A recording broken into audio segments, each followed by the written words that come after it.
Welcome back to our science classes. Now we are continuing our lesson chemical effects of electric current. In the chemical effects of electric current, now we are going to learn about electrolysis. Before learning about the electrolysis, we should know about chemical effects of electric current. So in our previous activities, we came to know that most of the liquids we have taken are good conductors of electricity. Or we can say that through most of the liquids, electricity can pass.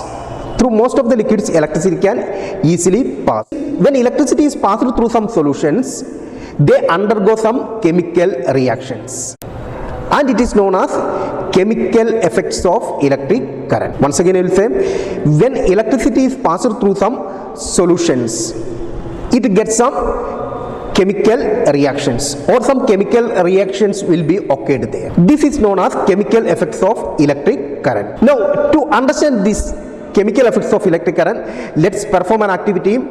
To perform this activity, we need 4 cells. We need 2 copper wires, sandpaper, connecting wires, wheat flour, water and beaker. So first itself, what we can do, we can take 2 copper wires, and ends of these copper wires we can clean it with the help of sandpaper. Okay, after cleaning the copper wires with the help of sandpaper, we can connect these copper wires to the cell. So 4 cells has been connected, so it makes a battery. After that, what we have to do, in the beaker we can take some water, and about 2 spoons of refined wheat flour we have to add to it. We have taken some water in the beaker, and 2 spoons of refined wheat flour we have added to it, and stir it well. After stirring it well, we will get a thin paste of water and wheat flour. Now, remaining 2 ends of the copper wire we have to insert into this paste. 2 ends of the copper wire already we have connected to the battery, and remaining 2 ends now we have to insert into this paste. Leave this entire apparatus for 30 minutes. After 30 minutes, we can see a bluish color to the copper wire connected to negative terminal.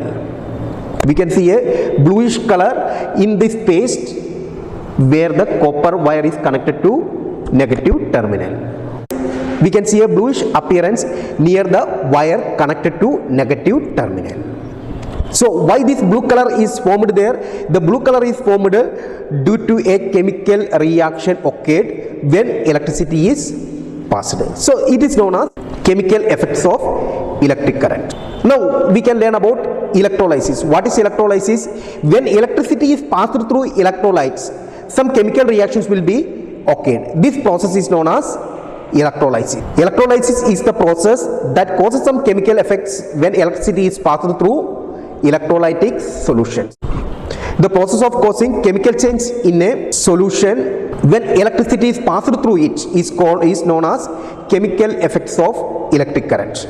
Now we have to learn what are electrolytic solutions. Electrolytic solutions are the solutions which can conduct electricity.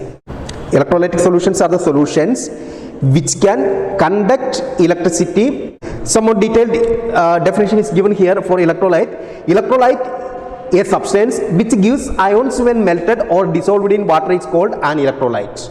In another way we can define it, it is also defined as a substance which conducts electricity when dissolved in water or melted.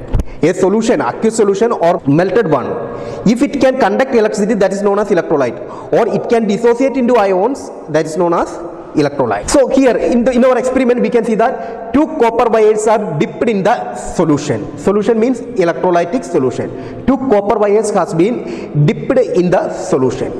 The solutions, the copper wires which are dipped in the electrolytic solution are known as electrodes. The copper wires which are dipped in the electrolytic solution are known as electrodes. We can see here what are electrodes. A metallic wire or rod through which electric current either enters or leaves an electrolytic solution is called electrode. This is the way. That means here we can see through positive terminal electricity enters through this electrolytic solution, and through the negative terminal electricity leaves the electrolytic solution. So this is known as electrode.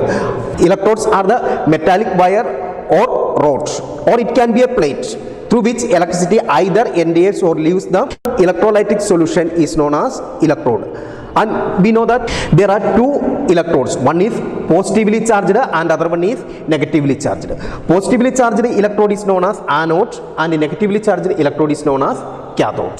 Here everything I have arranged in a beaker. That means there will be a container which contains electrolytic solution, electrodes and cell. This entire setup is known as electrolytic cell, or another name of electrolytic cell is voltmeter. It is also known as voltmeter. Voltmeter and electrolytic cell both are same. Electrolytic cell is the beaker or apparatus used for doing electrolyte. If a solution undergoes electrolysis, these things can be occurred. What is that? Gas bubbles will be evolved. That means as a result of the electrolysis, some gas it can be liberated. Next one, color of the electrolytic solution, it may change. Color of the solution may change. We have seen here color of this wheat paste near the negative terminal, it was changed. So next one, metal gets deposited in the cathode. Metal gets deposited in the cathode. From this, any one of the result must be there in an electrolysis. What are they? Once again I say, gas bubbles evolved, color of the electrolytic solution changes and metal gets deposited at negative electrodes.